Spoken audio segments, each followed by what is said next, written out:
Patricia, thank you very much for that, and thank you very much to Chatham House for inviting me here today. This is actually a sad day for Chatham House. The director, Dr. Robin Liblet, can't be here because he's attending the funeral of Michael Williams, Lord Williams of Baglan, who's recently died of a terrible cancer. He was Robin Cook's special advisor and later special envoy at the United Nations. And Robin Cook was a great friend of mine, and he relied very heavily on Michael Williams for support and advice. And I just think we should commemorate that today and understand why our director can't be here, but also send our sympathies to the family of Michael on their loss.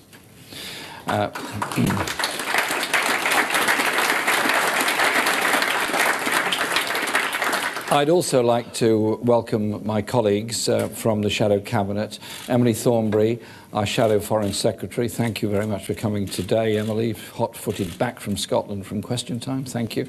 Shami Chakrabarti, our Shadow Attorney General, who's here on the front row, who brings a brilliant legal mind to our team. And Kate Osamore, our Shadow Secretary of State for International Development, who gives us an understanding and a brilliant passion about the need to deal with conflict at source by ensuring people all are able to lead decent, good and sustainable lives. And I thank my colleagues for all that they do and support they give.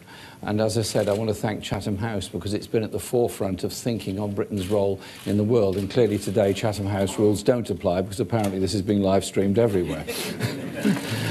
And so with the general election less than a month away, it's a good opportunity to set out my approach on how a Labour government that I lead would keep Britain safe, because that is the primary function of government, reshape our relationships with partners around the world, and crucially, work to strengthen the United Nations and to respond to the global challenges that we all face in the 21st century. And I would like to say a very warm welcome to the UN Special Representative from Somalia, who's here today. Where are you sitting? Thank you very much. Thank you for coming along. And your colleague, your advisor, my great friend Nuruddin Diri, thank you so much for being here today. It's wonderful to see you both. And anybody else I haven't referenced who I know, consider yourselves welcomed, okay? On Monday, we commemorated Victory in Europe Day, the anniversary of the victory over Nazi Germany in Europe. VE Day marked the defeat of fascism and the beginning of the end of a global war that had claimed 70 million lives. Just think of that figure, 70 million lives were lost in the Second World War. General Eisenhower, Supreme Commander of the Allied Forces in 1944, who was based right here in this square preparing the plan for that invasion of Operation Overlord, later went on to become the Republican President of the United States during some of the most dangerous years of the Cold War in the 1950s. His final televised address to the American people as president was fascinating, and he gave a very stark warning of what he described as the acquisition of unwarranted influence by the military-industrial complex. And he went on to say, only an alert and knowledgeable citizenry can compel the proper meshing of the huge industrial and military machine of defence with our peaceful methods and goals, so that security and liberty may prosper together. Sadly, it's more than 70 years since he made that speech. Sadly, in more than half a century, I think it's clear that Eisenhower's warning has not been heeded. Too much of our debate about defence and security is one-dimensional. You're either for or against what is presented as strong defence, regardless of the actual record of what it has meant in practice. Alert citizens or political leaders who advocate other routes to security are often dismissed or treated as unreliable. My own political views were shaped by my parents' description of the horrors of war and the threat of nuclear holocaust. Indeed, my parents met whilst organising solidarity with the elected government of Spain against Franco's fascists during the Spanish Civil War, which were, of course, supported by Hitler and the Nazis. My generation grew up under the shadow of the Cold War. Our black and white televisions throughout the 50s and 60s and into the 70s was dominated by Vietnam. As a young person, I was haunted by images of civilians fleeing chemical weapons used by the United States. I didn't imagine that nearly 50 years later, we would still see chemical weapons being used against innocent civilians. What an abject failure. Indeed, I met recently a Vietnam War veteran who had been involved in using Agent Orange and is still traumatized by that experience. How is it that history keeps repeating itself?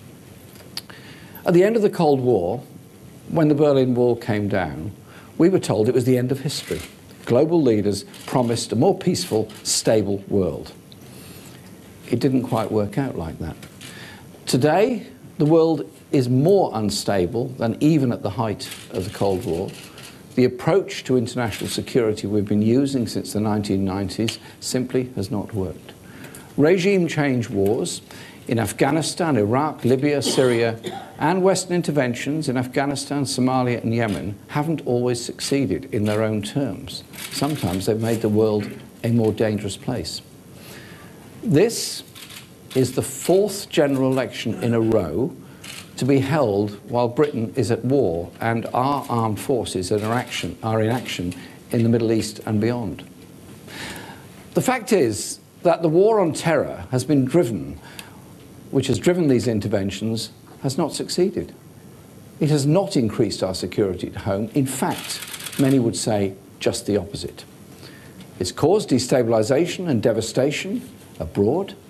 And last September, the House of Commons Foreign Affairs Select Committee published a report on the Libyan war, which David Cameron as Prime Minister promoted our intervention in. They concluded the intervention led to political and economic collapse, humanitarian and migrant crises, and fueled the rise of ISIS in Africa and across the Middle East.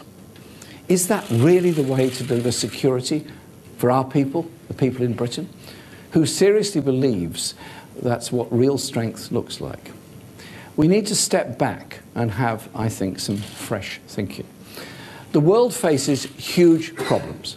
As well as the legacy of regime change wars, there is a dangerous cocktail of ethnic conflicts, food insecurity, water scarcity, and fast emerging effects of climate change.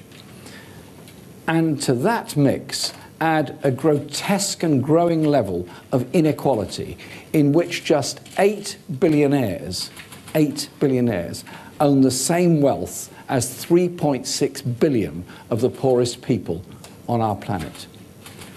And you end up with a refugee crisis of epic proportions, affecting every continent in the world, with more displaced people in the world than since the Second World War. Indeed, there are some estimates that think there are more displaced people now than at any time in recorded history.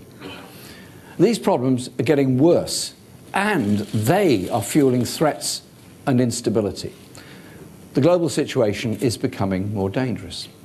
And the new United States president seems sadly determined to add to the dangers by recklessly escalating the confrontation with North Korea, unilaterally launching missile strikes on Syria, and opposing what was a great achievement as President Obama's nuclear arms deal with Iran, and the suggestion he's backing a new nuclear arms race. A Labour government will want a strong and friendly relationship with the United States, but we will not be afraid to speak our mind. The United States is the strongest military power on the planet by a very long way. It has a special responsibility to use its power with care and to support international efforts to resolve conflicts collectively and peacefully. Waiting to see which way the wind blows in Washington isn't strong leadership, and pandering to an erratic administration will not deliver stability. So when Theresa May addressed the Republican Party conference in Philadelphia in January, she spoke in alarmist terms about the rise of China and India and the danger of the West being eclipsed. She said America and Britain had to stand together and use their military might to protect their interests.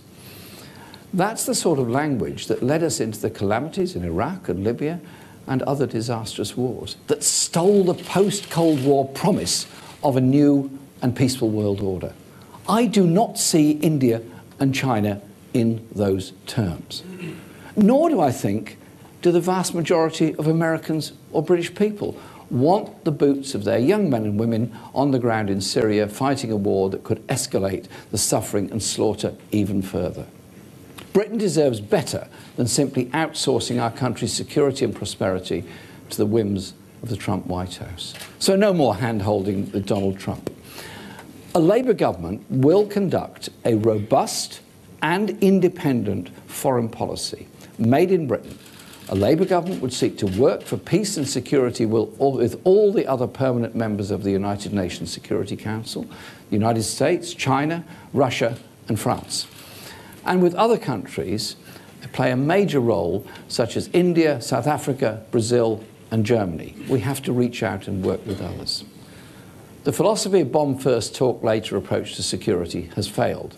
To persist with it, as the Conservative government has made clear it's determined to do, is a recipe for increasing, not reducing, threats and security. I'm often asked if Prime Minister I would order the use of nuclear weapons. It's an extraordinary question when you think about it. Would you order the indiscriminate killing of millions of people? Would you risk such contamination of the planet that no life could exist across large parts of the world? If circumstances arose where there was a real option, it would represent a complete and cataclysmic failure. It would mean world leaders had already triggered a spiral of catastrophe for humankind. Labour is committed to actively pursue disarmament under the Nuclear Non-Proliferation Treaty, and we're committed to no first use of nuclear weapons. But let me make this absolutely clear. If elected Prime Minister, I would do everything to protect the security and safety of our people and our country. That is our first duty. And to achieve it, I know, would have to work with other countries to solve problems, diffuse tensions and build collective security. The best defence is, for Britain, is a government actively engaged in seeking political solutions to the world's problems. It doesn't make me a pacifist. I accept that military action under international law as a genuine last resort is in some circumstances necessary. But that is very far from the kind of unilateral wars and interventions that have become almost routine in recent times. I'll not take lectures on security or humanitarian action from a Conservative Party that stood by in the 1980s, refusing even to impose sanctions while children on the streets of Soweto were being shot down, or which has backed every move our armed forces have put in harm's way, regardless of the impact on our people's security. Once again, in this election, it's become clear that a vote for the Conservatives would be a vote to escalate the war in Syria, risking military confrontation with Russia, adding to the suffering of the Syrian people and increasing global insecurity. When you see children suffering in war, it's only natural to want to do something. But the last thing we need is more of the same failed recipe that served us so badly and the people of the region so calamitously. Labour will stand up for the people of Syria. We will press for war crimes to be properly investigated and work tirelessly to make the Geneva talks work. Every action that is taken over Syria must be judged by whether it helps to bring an end to the tragedy, the appalling tragedy of the Syrian war, or does the opposite. Even if ISIS is defeated militarily, the conflict will not end until there is a negotiated settlement involving all the main parties, including the regional and international powers, and an inclusive government in Iraq. All wars and conflicts eventually are brought to an end by political means. So Labour would adopt a new approach. We'll not step back from our responsibilities, But our focus will be on strengthening international cooperation and supporting the efforts of the United Nations to resolve conflicts. A Labour government will respect international law and oppose lawlessness and unilateralism in international relations. We believe passionately human rights and justice should drive our foreign policy. In the 1960s, Harold Wilson's Labour government worked for and signed the Nuclear Non-Proliferation Treaty. As Prime Minister, I hope to build on that achievement. Labour's support for the renewal of the Trident system doesn't preclude from working for meaningful multilateral steps to achieve reductions in nuclear arsenals. A Labour government will pursue a triple commitment to the interlocking foreign policy instruments of defence, development and diplomacy. For all their bluster, the Tory record on defence and security has been one, frankly, of incompetence and failure. They've balanced the books on the backs of servicemen and women. Deep cuts have been made in the army, reduced to its smallest size since the Napoleonic Wars, stagnant pay, worsening conditions, poor housing. The morale of our service personnel and veterans is at rock bottom.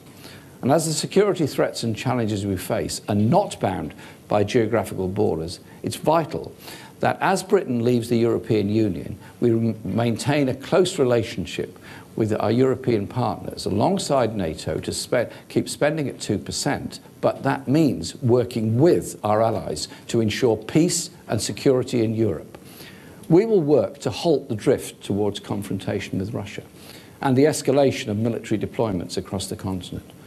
There's no need whatsoever to weaken our very strong opposition to Russia's human rights abuses at home or abroad, but to understand the necessity of winding down tensions on the Russia-NATO border and supporting dialogue to reduce the risk of international conflict. We'll back a new conference on security and cooperation in Europe and seek to defuse the crisis in the Ukraine through implementation of the Minsk agreements. We'll continue to work with the European Union on operational missions to promote and support global and regional security. This means our armed forces will have the necessary capabilities to fulfill the full range of obligations, ensuring they're versatile and able to participate. Rapid stabilisation, disaster relief, UN peacekeeping and conflict resolution activities. Because security is not only about direct military defence, it's about conflict resolution and preventions, underpinned by strong diplomacy. So the next Labour government will invest in our diplomatic network and consular services.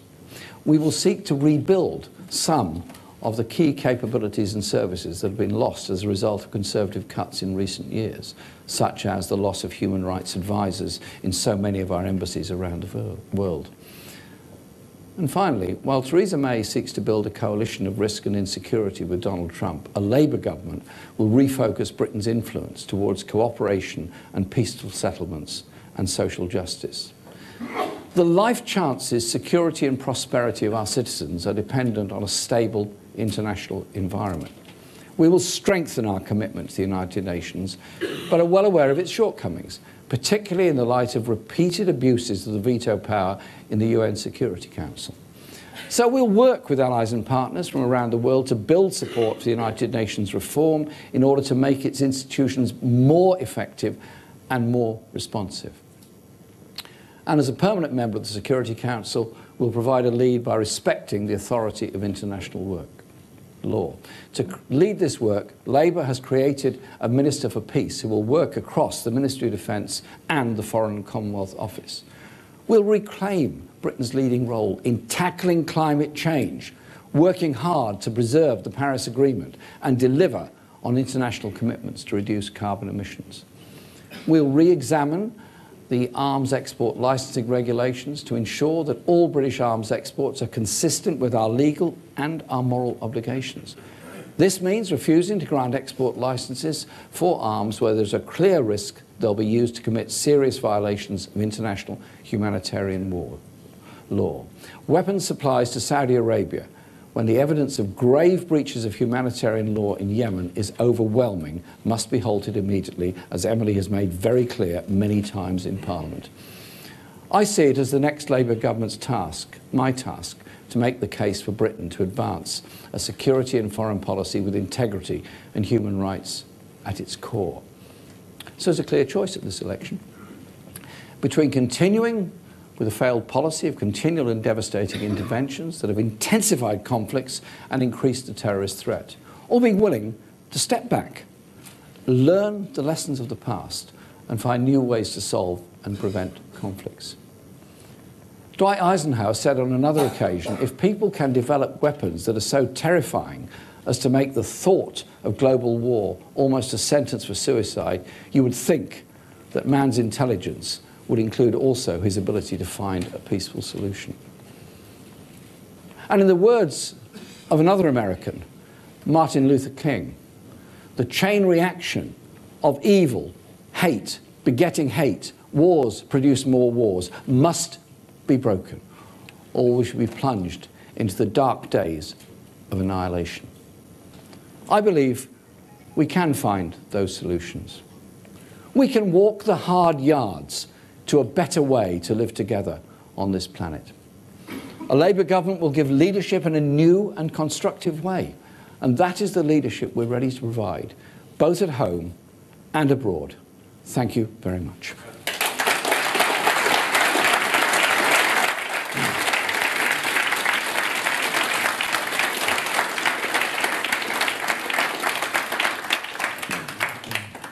Thank you very much indeed, Jeremy. Before going to the floor, and first of all to our membership, I have the prerogative to ask you a couple of questions. Sure. So, first of all, when you're in the UN, and as a permanent member of the Security Council, to make things work, you need to have agreement with all 5 permanent members of the Security Council, and they are protecting others. So you need to do deals across the board, and often with countries with very poor human rights records, in order to achieve what you want to achieve. So how does that square with a foreign policy that's based on human rights, that's based on an ethical approach? How do you manage to square the method and the end results? You have to measure your policy against the human rights records that we want and the obligations that all 5 of the permanent members of the Security Council have signed up to through the Universal Declaration and through the International Criminal Court, which is not universal, but we wished it were, and the other conventions such as rights of the child, rights of women, and rights of environmental survival. I think you have to engage with all those countries on it. And indeed, there is evidence that where you do engage, things begin to change. I mean, the engagement with China on environmental issues has changed Chinese attitudes quite a lot, and also I suspect the high levels of pollution in Chinese cities has probably changed attitudes quite a lot. It is a question of being prepared to engage. It's not always lecturing people, it's learning from them as well. But it's also recognizing that we can't go on as a planet just presiding over this grotesque levels of inequality and accepting that there are tens of millions of displaced people and refugees trying to survive, often in the poorest countries in the world. The numbers who come to Europe by comparison to the rest of the world are actually quite small, but the disaster often affects the poorest in the poorest countries in the world. Think what it's like to be festering in a refugee camp in Libya or other places, just trying to survive. So the 5 members, five permanent members of the Security Council do have a special responsibility in this, and you do have to engage with them. And so I would want to engage with Russia on human rights issues just as much as I would with China or any other country. Thanks. And then, as you know, people have come to expect and welcome your letters from citizens to Prime Minister's questions. So we thought we'd take a leaf out of your book. Okay. And which citizen has written to us? So it's Pauletta from Cheltenham.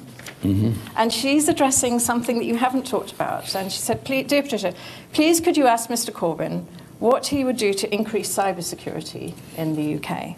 And at the same time, making sure that we keep our privacy online and are defended from attackers." Cybersecurity is a very good question. It's actually probably the greatest threat that's faced all around the world at the present time, because cyber attacks can disable transport systems, disable communications, disable media, interfere apparently in elections in some countries. There's lots of things. I'm making no suggestions about anything in this country. It's okay. Put your pens down quickly.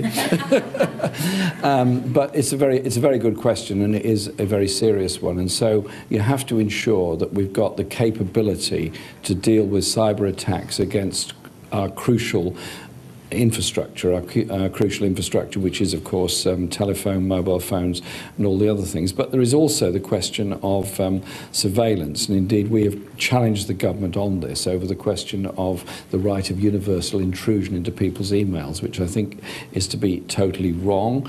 As a member of the Justice Select Committee, we had these discussions with the European Union during many delegations and visits we had there, and we did put forward appropriate amendments to recent legislation in the House so that we protect the privacy of the individual, but recognise that cyber attacks are real and extremely dangerous. Listen, we live in a very high-tech, complicated world where if you interfere with security systems surrounding power supplies or anything else, then you actually endanger life very, very quickly. You can kill people very quickly without firing any kind of gun or anything else. This is the challenge of our time, and I think it's time that we all faced up to it. Very good question. Thank you, Paulette. Great, thank you. That's Paulette. I'll catch you, Pauletta. Of Cheltenham. Of Cheltenham. I'll catch you. I'm sure that address is significant. Well, I wasn't going to make any reference to, but you have indelicately made one. Okay, so I'm now going to our membership, and I'm looking for people at the back primarily who are young and of any gender they wish to be. So can I encourage people to... Yes, you get your turn, don't worry. So you're looking only young members get to ask a question, is that what you're saying? Yes, not quite. I just want to start off the questioning perhaps with the voice from the future. So...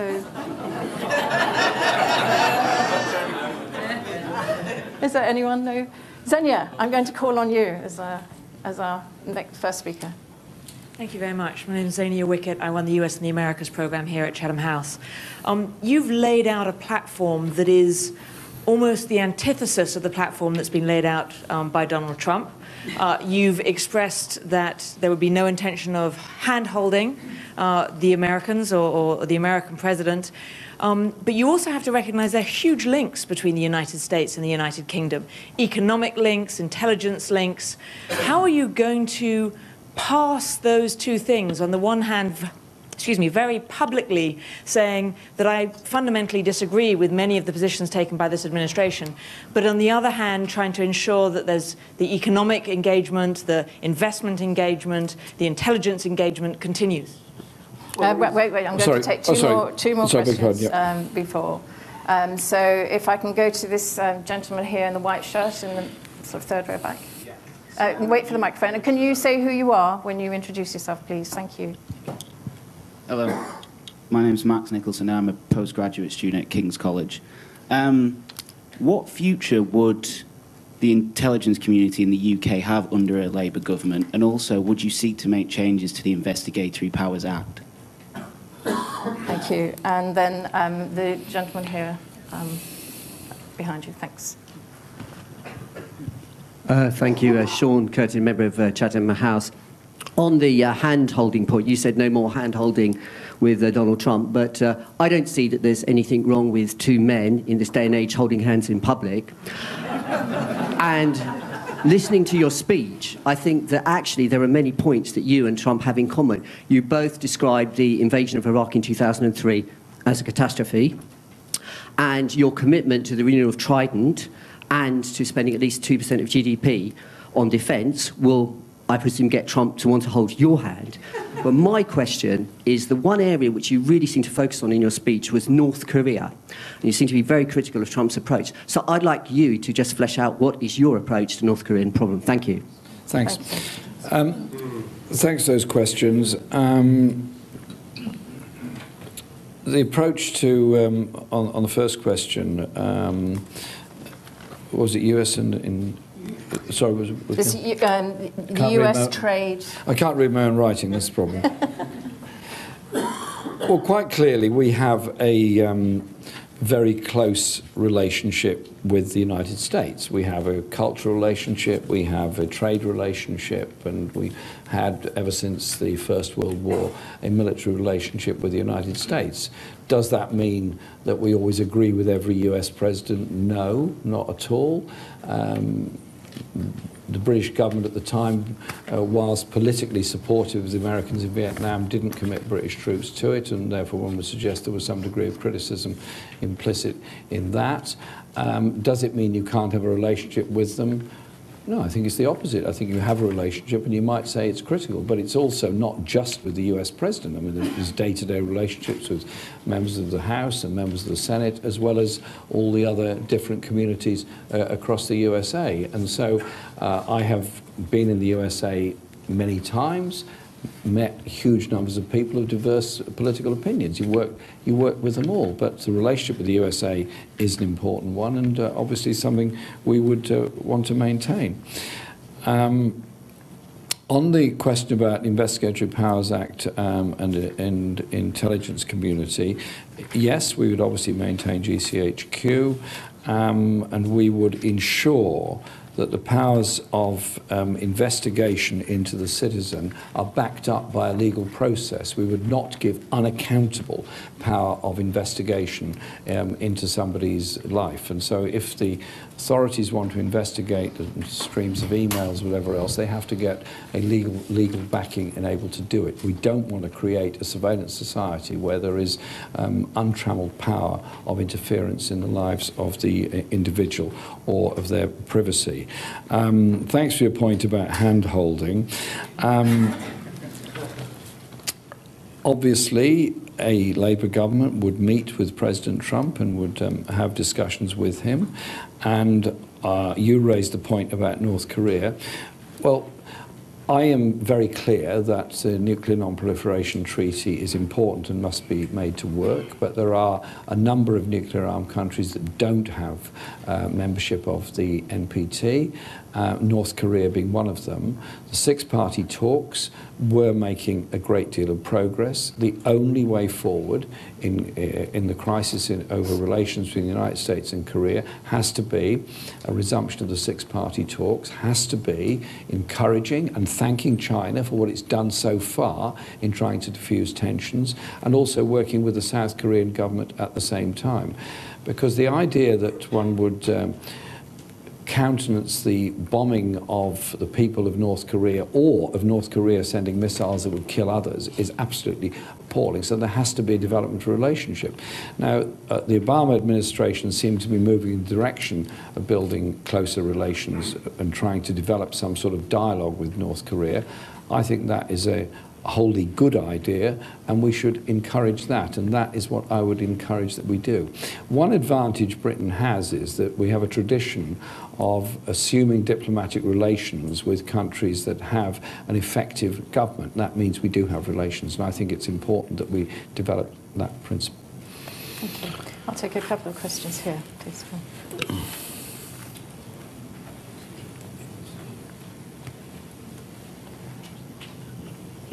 Mr. Corbyn, John Pienaar, BBC News. What do you say to voters who support the British nuclear deterrent when you've made clear you would never order its use, either first or in retaliation? You have made that clear, haven't you? And what do you say to supporters of British military power when it's not clear in what circumstances you would ever order forces into battle, in or out of NATO, and including strikes against Islamic State? And if I could then pass the piece to the Minister. Thank you. Morning, Jeremy. Rachel Younger from ITV News. You say military action in some circumstances is necessary. You opposed it in both Kosovo and Sierra Leone. In retrospect, were those interventions the right thing to do? And in 4 weeks' time, you could be not just Prime Minister, but also de facto Commander-in-Chief. When you think about the enormity of the office, is that the part of the job that scares you most? Thanks. And then last question from over here. You mentioned the problem of the vetoes. How else would you seek legitimacy for action, and what's your attitude to responsibility to protect in a humanitarian crisis? Thanks. John, the question about our security is obviously paramount. I've made that very clear. Emily's made that clear in her statements, as has Nia and others. Clearly, the importance is to protect people, all of our people, to make sure they're not under any kind of threat. Does that mean that there are ultimately some circumstances where you use military force? Yes, there are. And you think back to our history. Many in this room, well, nobody in this room was around at the time of the First World War, but I'm sure many would have questioned its legitimacy and its whole approach. I doubt many, if any, in this room would have questioned the legitimacy ultimately of the Second World War because of the catastrophe that had approached by the rise of the Nazis all across Europe at that point. And so I think there has to be ultimately that preparedness to use military force. Now, the question that was raised also, in continuing your theme, concerning, for example, Kosovo and Sierra Leone, the situation in Kosovo is not good. Could it have been dealt with in a different way? And could there have been a different approach? Yes, I believe there could. On Sierra Leone, there was actually quite wide agreement on the principles behind it, but there has to be a follow-up as well, and the follow-up has to be the kind of support and nation-building you give at the end. And there have been places I've been to where there has been UN-backed military action in order to bring about or ensure a ceasefire, and continue development of that country. I was, for example, a UN observer at the East Timor referendum, which had come at the end of an appalling civil war that had gone on for decades, with tens of thousands of people lost their lives, and that military UN intervention to enforce the ceasefire by and large worked. And I think you have to be aware that there are cases where you can do that, but it has to be done on a basis of law, and it has to be done through the United Nations. On the question of vetoes and responsibility to protect, I'm interested in the responsibility to protect issue and argument. Again, I think it has to be backed up by international law and backed up via the United Nations. I have also been in Rwanda and Burundi and the DRC, and the war in the DRC has claimed probably more lives than any other conflict that has happened since the Second World War. It has not had the attention of the world's media. It has not had the concentration of the world's media, and the killing has gone on. Rape has become an instrument of war in the DRC, and indeed I've been in Goma meeting hundreds of women who were collective victims of rape, and it was the most traumatic and educative experience of my life just to talk to them. Could something have been done? Yes. Could we have done more to promote a ceasefire? Yes. Could we have done more to challenge blood diamonds, coltan, and all the other things that are brought out of DRC? Yes. Why didn't we? Many, many questions I ask, one of which is the economic interests of people that didn't want us to intervene because they were getting the wealth out of there. Could something have been done to intervene at the time of the genocide in Rwanda? Yes, I believe it could. And indeed, I've met people in both Rwanda and Burundi who feel very bitter to this day that more was not done. And again, there seems to be an assumption that a war in Africa is somehow or other different to something on the edges of Europe. And so I think we have to engage. We also have to engage positively afterwards, because if you think of nations that have come out of conflict, take Colombia, take El Salvador. Colombia, decades and decades of civil war. Eventually, by good action by neighbouring countries, ceasefire was produced and a peace process has developed. But if you don't stay the course afterwards, as happened in El Salvador, those that were formerly protagonists in a civil war then end up in criminal gangs, and you have a similar degree of killing and instability, this time for crime rather than the purposes of engagement in that civil war. So it is about engagement, but it's also about use of the UN and international law. My question mark is over unilateral action. Sorry, I know that was a really long list of questions, Mr. Corbyn, but would you mind asking the second part of the mind, which is whether being our de facto commander-in-chief would be the part of being Prime Minister that scares you most. Not at all. So just for those who couldn't hear because it wasn't on the microphone. Sorry, the question was about whether I found that part of the job the most frightening. Not at all. I want to see a peaceful world. I've spent my life wanting to see a peaceful world. I've spent my life working for the human rights of all and ensuring that everybody has some chance in life. If you don't mind, one slight anecdote. I met a group of refugees in a refugee camp in Syria before the present conflict broke out. And these were people living in tents on the border of Iraq and Syria in appalling, appalling conditions. They deserved better. And I was talking to this 14-year-old girl and her family, one of whom had died because the tents had burnt down. I said, what do you want to achieve in your life? And this child, in a tent, in the middle of misery and everything else, she said, thank you for your question. I want to be a doctor. Wow. She had ambitions. You see those all over the world. And so the opportunity of leading a government that will help to promote international law, will address issues of global imbalance and insecurity, and will be realistic about terrorist threats, realistic about threats of cyber insecurity, is something I relish. Because our task surely has to be to leave the world better and more peaceful for the next generation rather than more dangerous and more at war the next generation. You have to deal with the problems all over. You have to deal with them in an international, multilateral way.